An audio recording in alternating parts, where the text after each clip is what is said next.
Selamat pagi, Miss Meita dan teman-teman. Di sini kami akan mempresentasikan ikan dan hasil olahannya. Kami dari kelompok 3 yang beranggotakan Johannes Samuel nomor absen 14, Laurencia Evelina nomor absen 18, Maria Aurora nomor absen 19, Melani Permata nomor absen 23, dan Yuda Pratama nomor absen 25.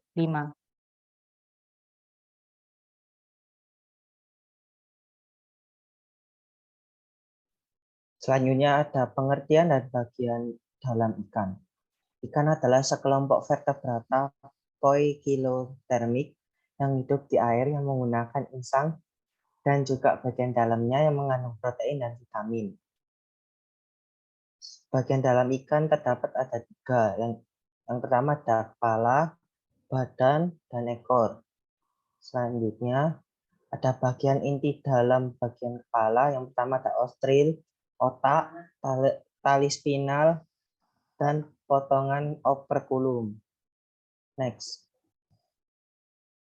Selanjutnya ada bagian inti dalam bagian badan.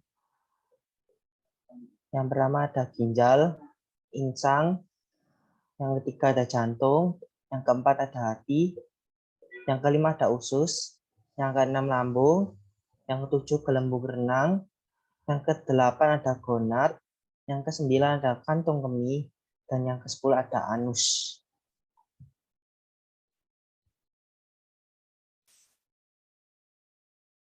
Selanjutnya ada bagian inti dalam bagian ekor. Yang pertama ada sirip dorsalis, yang kedua ada sirip adiposa, yang ketiga ada sirip analis, yang keempat ada sirip caudalis, dan yang terakhir ada garis lateral.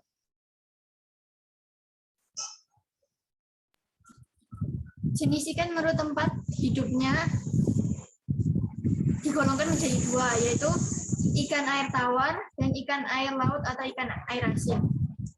Ikan air asin beraroma lebih tinggi daripada ikan air tawar.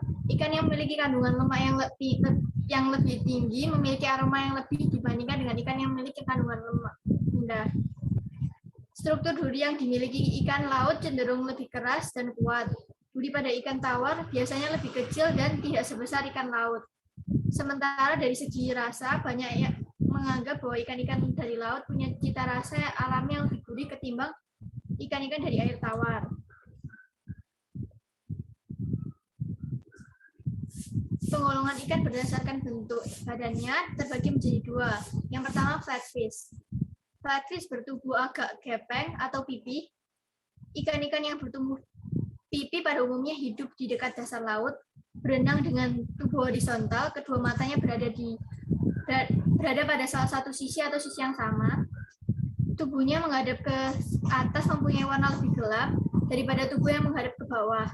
Jenis-jenis ikan bertubuh pipih diantara lain ikan sebelah, halibut, ikan lidah, tongsul, bawal hitam, black pomfret, bawal putih, silver pomfret, pari, dan lain-lain. Roundfish bertubuh agak lonjong dan kembung. Jenis ikan yang bertubuh bulat diantara lain ikan tongkol, tenggiri, makarel, dan salmon.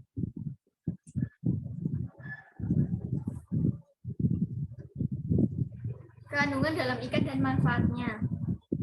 Ikan mengandung protein, vitamin, dan mineral yang dapat membantu menurunkan tekanan darah, menurunkan resiko penyakit jantung dan stroke. Kandungan omega 3 dalam ikan pun amat baik untuk kesehatan jantung.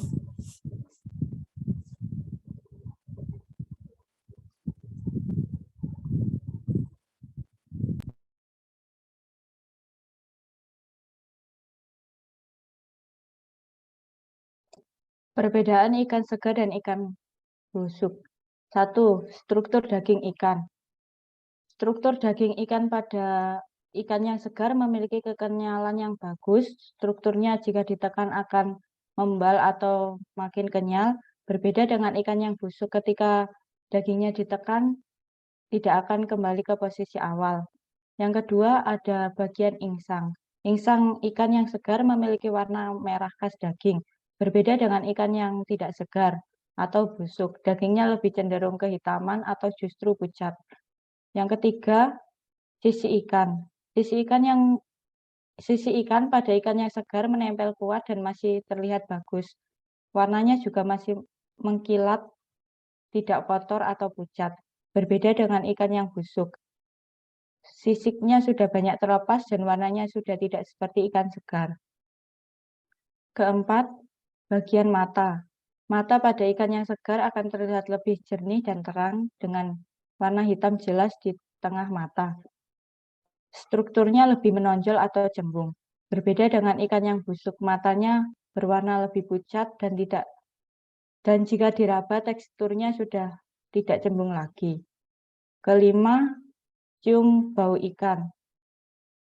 Aroma ikan pada ikan yang segar memiliki aroma laut. Jika ikan yang busuk mengalami perubahan bau karena pembusukan. Keenam, sisik masih kuat dan utuh. Sisik ikan yang segar akan menempel kuat dan jika ditarik tidak mudah lepas, berbeda dengan ikan yang busuk. Ketujuh, tekan perut ikan. Perut ikan yang ikannya masih segar akan kenyal dan kembali ke posisi awal jika ditekan. Berbeda dengan ikan yang busuk. Kedelapan, ada warna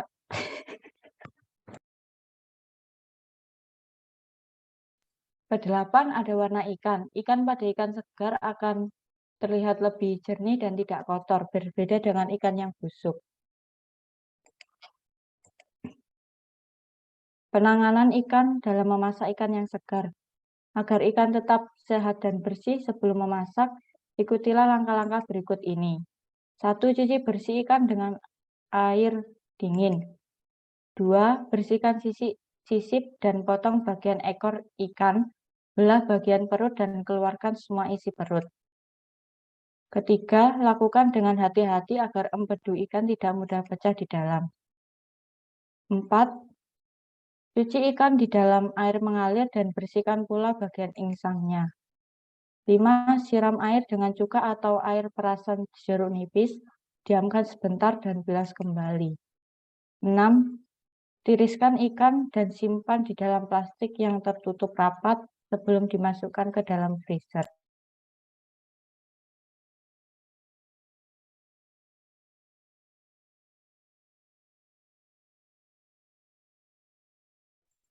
Macam-macam awetan dari ikan. Pertama yaitu ikan asin kering atau biasa disebut ikan asin.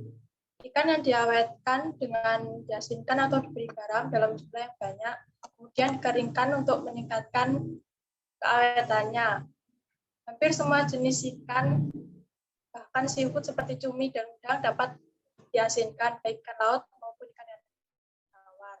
Kedua, ada ikan peda. Ikan peda merupakan ikan awetan hasil dari proses penggaraman yang dilanjutkan dengan fermentasi. Pembuatan ikan peda lebih banyak menggunakan ikan laut seperti ikan kembung dan ikan layang dan selar. Ketiga, ada ikan pindang.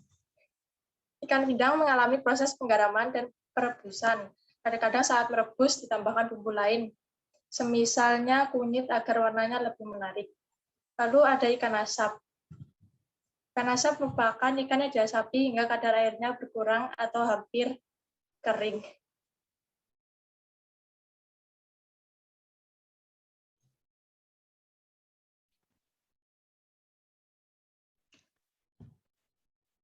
Keuntungan dan kekurangan dari olahan ikan. Keunggulannya itu, keuntungannya itu ada nilai biologis 90%, yaitu nilai biologis 90% yang artinya bila makanan 1 kg ikan, maka 90 gram tertahan di badan kita dan 10 gramnya terbuang. Yang kedua, ini banyak dijumpai potensi perikanan 6,5 juta ton per tahunnya. Yang ketiga, harganya murah. Dan yang keempat, banyak diterima. Kelemahan ikan. Kadar airnya tinggi, terus pH mendekati netral. Yang ini maksudnya tuh kayak umumnya tuh 6,5 sampai 6,7. Bila pH rendah, maka mikroba pembusuk tidak dapat hidup. Nah, yang ketiga ini beranan pengikat sedikit, dan yang keempat ini lemaknya mudah Berikut contoh masakan dari ikan. Yang pertama ada gurami asam manis, yang kedua pepes ikan, yang ketiga gurami bakar, yang keempat ikan nila bumbu kuning, yang kelima gulai kepala ikan, yang ketujuh ikan steam Vietnam, yang kedelapan ada ikan kembung bumbu rica.